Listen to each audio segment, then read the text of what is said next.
Nós vamos falar, irmãos, sobre, anote, os 3 campos de batalha. Como é que é? Os 3 campos de batalha. Nós temos o campo de batalha do corpo, o campo de batalha da mente e o campo de batalha do espírito, porque você, eu, todos nós somos a imagem e semelhança de Deus e assim fomos feitos, trinos. Como Deus é trino, eu não estou dizendo que nós somos iguais a Deus. Repito, não estou dizendo que somos iguais a Deus, mas estou dizendo que fomos criados à imagem de Deus, sendo trinos, 3 em um só. Nós somos espírito, diga, somos espírito, temos uma alma e habitamos em um corpo. De novo, somos espírito, temos uma alma e habitamos em um corpo. Somos 3 em 1. Tá claro isso? E hoje eu gostaria de falar com você sobre o campo de batalha no corpo, na mente, aqui representando a alma, e também no espírito. Tá claro? Lucas capítulo 4, do verso 1 ao verso 4 diz: E Jesus, cheio do Espírito Santo, voltou do Jordão, ele foi batizado lá, e foi levado por quem? Qual Espírito? O Espírito Santo. Ele foi levado pelo Espírito ao deserto. Verso 2: E 40 dias foi tentado pelo diabo. É muito importante essa descrição do evangelista Lucas, porque ele deixa claro que Jesus não foi tentado só no final. Isso é muito importante. Leia comigo mais uma vez. E 40 dias foi tentado pelo diabo. No período de 40 dias, ele sofreu a pressão da tentação. 40 dias e 40 noites. E naqueles dias não comeu coisa alguma. E terminado eles, teve o quê? Fome. A fome fala de uma necessidade física. Atenção a isso. Amém? Então nós temos necessidade física. Jesus também teve. Olha, isso é muito importante. Depois que passou os 40 dias, o corpo do próprio Jesus apresentou uma necessidade. E nessa hora, onde ele estava ali, tendo uma precisão, uma necessidade, Satanás intensifica. Ele não começou agora. Ele não começou apenas quando Jesus teve fome. A tentação, disse Lucas, foi nos 40 dias. Mas na hora que ele está mais frágil, na hora que ele está mais vulnerável, porque não diga para mim que uma pessoa que passa 40 dias e 40 noites sem comer, embora eu creio que ele estava se hidratando, porque não é possível ficar 40 dias sem água, e principalmente no deserto, a Bíblia não diz isso, mas fala que ele não comeu, e fala que ele teve fome. Se ele não tivesse hidratado, ele teria o quê? Sede. Isso é óbvio, não é? Alguns não entendem isso, mas é óbvio. Ele teve fome, porque era o que estava o corpo necessitando, precisando disso. E nessa hora, olha o que acontece no verso 3, depois que Jesus teve fome. E disse-lhe o diabo: Se tu és o Filho de Deus, olha a colocação de dúvida. Olha Satanás tentando colocar dúvida em Jesus. Dize a esta pedra que se transforme em pão. Por que não em ouro? Por que não em um diamante? Porque não era a necessidade. Satanás, ele tenta apresentar para nós exatamente o que nós temos mais necessidade. Ele tenta apresentar para você um caminho mais fácil, para que você supra aquilo que mais te faz falta. E você tem que estar atenta a isto, irmãos. Amém? verso 4. E Jesus lhe respondeu dizendo: está escrito que nem só de pão viverá o homem, mas de toda a palavra de Deus.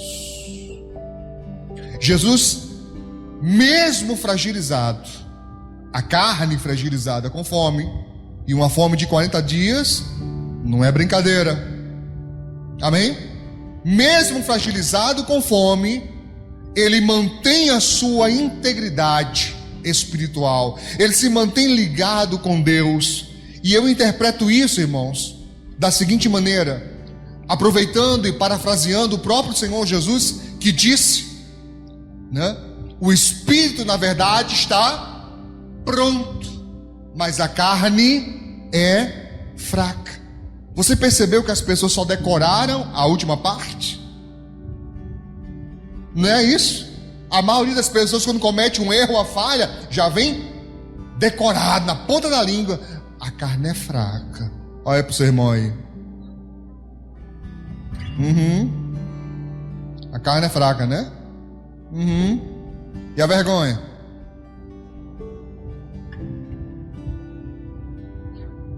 A primeira parte do verso diz: o espírito está pronto. A carne é que é fraca. Mas por a carne ser fraca, não quer dizer que eu também tenha que ser. Como assim, pastor? Se a carne faz parte de mim, faz, mas não é o meu todo. O meu corpo não é a minha totalidade. Você pode escrever isso? O meu corpo não é a minha totalidade, porque para além do corpo, eu sou espírito e eu tenho alma. Então eu não estou reduzido apenas à necessidade do corpo, da carne.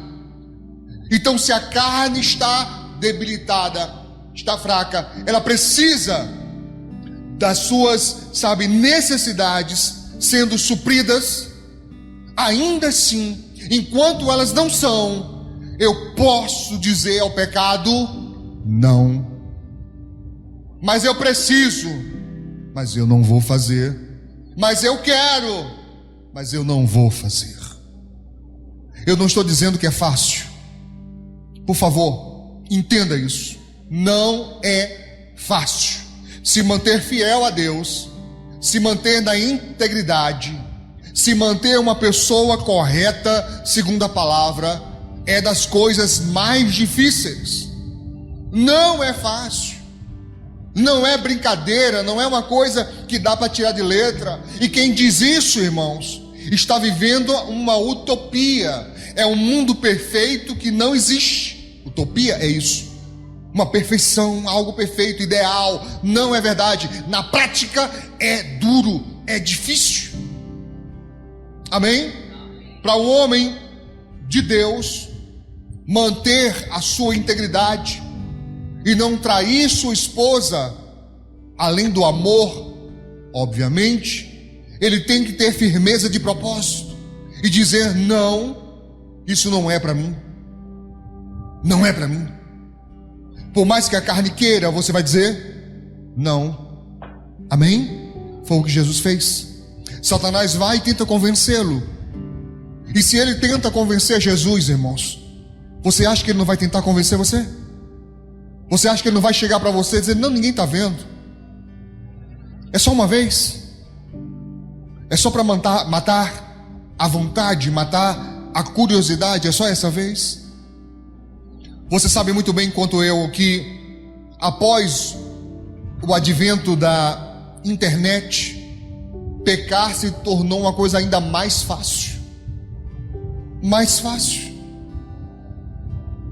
Se a pessoa, por exemplo, ela quer cair no pecado e ter acesso à pornografia, não é como antigamente que a pessoa tinha que ir numa locadora, alugar um filme.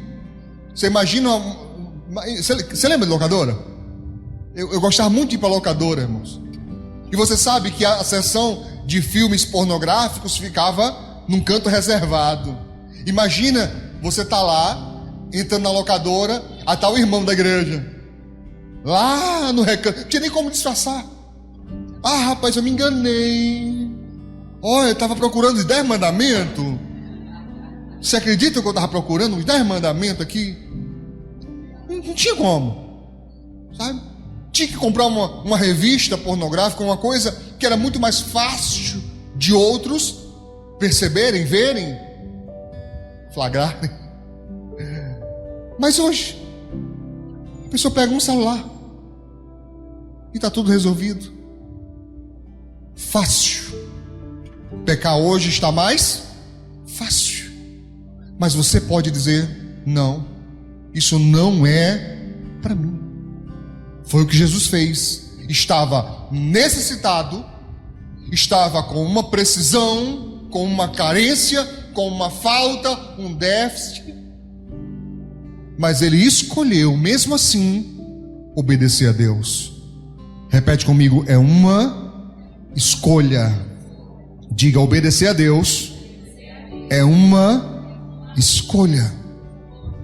Por isso que ninguém vai poder chegar diante dele e dizer: eu não sabia. Olha, pastor, eu peguei, tive acesso à pornografia, eu caí, eu vi um filme, ou foi na internet, mas eu não sabia. Como não sabia?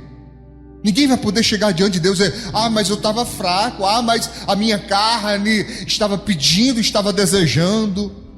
Olha para o irmão aí: pastor, minhas carnes estavam tudo tremendo já. Não tem desculpa, não tem desculpa. Foi uma escolha. Eu vou pedir para você olhar de novo. Olha de novo para essa cara pálida. Não, pastor, porque estava precisando muito, olha. Estava precisando demais. Não dá mais não para aguentar não. Uma escolha. É uma escolha. Repito mais uma vez: é uma escolha. Obedecer a Deus ou não é uma escolha. Pecar ou não é uma escolha. Não vem dizer que é porque você precisava, não vem dizer porque estava com problema, não vem dizer a mim porque estava abalado ou abalada. Não, foi uma escolha. Você escolheu satisfazer a carne ao invés de satisfazer a Deus. E isso não é brincadeira. Jesus mostrou que é possível. Teve fome, tinha poder. Será que ele tinha poder para transformar a pedra em pão? Tinha. Mas primeiro, por que ele iria obedecer o inimigo de Deus? E eu quero aproveitar esse gancho. De quem você tem recebido conselhos? Quem são as pessoas que chegam para você e te aconselham? Quem são as pessoas que chegam para você e dizem: não tem nada a ver, não tem nada demais, Deus entende? Quem é que chega para você e fala assim: não, mas sabe, tem pessoas piores? Bela desculpa essa. Não, vou pecar também porque tem gente que peca mais que eu. Você acha que tem uma fila no céu, é? Ou no inferno? Para Deus tanto faz. Para Deus tanto faz. Pecado é pecado. A única diferença é para nós e não para Deus. A única diferença é que existem pecados que aceleram a morte. Entendem? Pecados que fazem a pessoa morrer mais rápido. Mas fora isso, não existe diferença. Então não tem como você arrumar desculpas ou tentar se convencer dizendo: esta é a última vez. Não é para dizer nada, é só de novo para olhar para o seu irmão. Esta é a última vez. Deus está vendo. Senhor é minha testemunha. A partir de hoje, pode escrever, Jeová, nunca mais eu faço. No outro dia está fazendo de novo. No outro dia. Isso é sério. Porque é um campo de batalha. Você está batalhando o tempo todo. Você não pode esquecer disso. É uma batalha. Amém, irmãos? Eu não citei esse obreiro, esqueci, mas por favor ajuda os irmãos. 1 Coríntios capítulo 9, verso 27. Esse é um versículo muito importante. Ele é muito importante. Apesar de duro, ele para mim é um versículo especial. Ele diz assim, 1 Coríntios, Mateus, Marcos, Lucas, João, Atos, Romanos, Coríntios. depois de Romanos, antes de Gálatas. 1 Coríntios, capítulo 9, verso 27.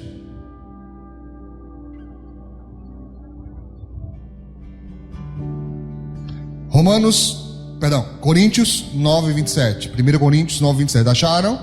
Diz assim: antes, eu não tenho tempo de ler os versículos antes, mas seria interessante que você lesse. Mas Paulo diz: olha, antes subjugo o meu corpo e o reduzo à servidão. Em algumas versões aí vai estar escravidão, para que pregando aos outros, eu mesmo não venha de alguma maneira ficar reprovado. Conversando com os obreiros ontem aqui, irmãos, surgiu uma questão: pastor, é possível que um pastor, no arrebatamento da igreja, vocês ainda creem no arrebatamento, não crê? Crê que Jesus vem buscar a igreja, não crê ainda? Amém. É possível que um pastor não seja arrebatado? Eu disse: ora sim, um monte. Por quê? Porque acham que o título protege, porque acham que Deus não está vendo, que não tem nada demais. Vai fazendo, vai, faz. Primeiro, ainda que se arrependa, atenção, ainda que se arrependa, vai colher. Porque se tem uma coisa que Deus é, fora amor, é justiça. Plantou, vai colher. Não importa onde foi, com quem foi, quantas vezes foi, vai colher. Aí tem gente que depois que está na peia, não sabe o que foi. Eu estou dizendo que todo problema é fruto de pecado? Se você entendeu isso, delete. Problema é algo natural da vida. Todo mundo passa. Uns mais, outros menos, mas todo mundo passa. Não estou dizendo que quem está sofrendo é porque pecou. Não estou dizendo uma coisa, certo? Não necessariamente está ligada a outra. Mas estou dizendo que quem peca, principalmente conscientemente, deliberadamente, vai colher. Porque a Bíblia não pode mentir. Ela diz: não há nada em oculto que não venha a ser revelado. Pode demorar, mas um dia vai vir à tona. Um dia vai ser mostrado e vai pagar por isso.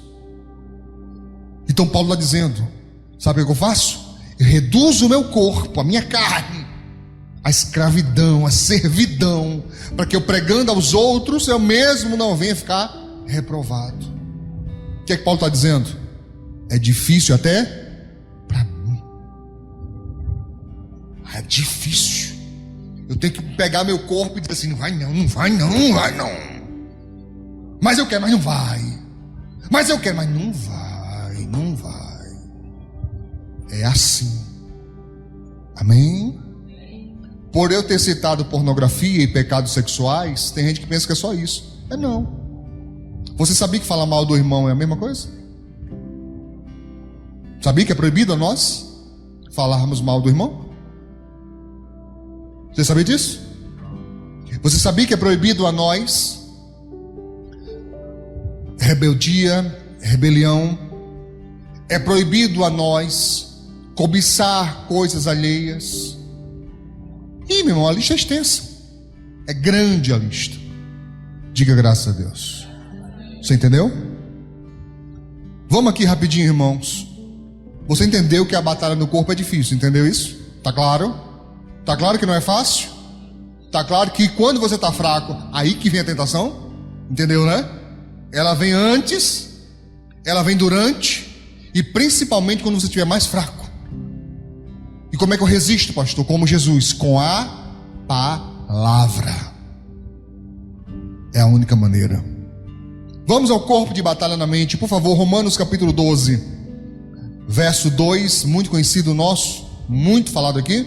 Romanos 12:2 diz: e não sede conformados com este mundo, não sede conformados com este mundo, mas sede transformados pela renovação do vosso entendimento. Se transforme ou transformai-vos pela renovação do vosso entendimento, para que experimenteis qual seja a boa, agradável e perfeita vontade de Deus. A única maneira de você resistir ao mal e haver verdadeira conversão a Cristo é quando o seu entendimento muda. Enquanto você continuar pensando como pensava antes de conhecer Jesus, você vai continuar agindo igual agia antes de conhecer Jesus. Eu vou te falar uma coisa importante aqui. É impossível alguém conhecer Jesus de fato e de verdade e não mudar. Pode não mudar tudo, pode não mudar de uma vez, mas do mesmo jeito não fica. É impossível. Tá claro, irmãos? Filipenses capítulo 4.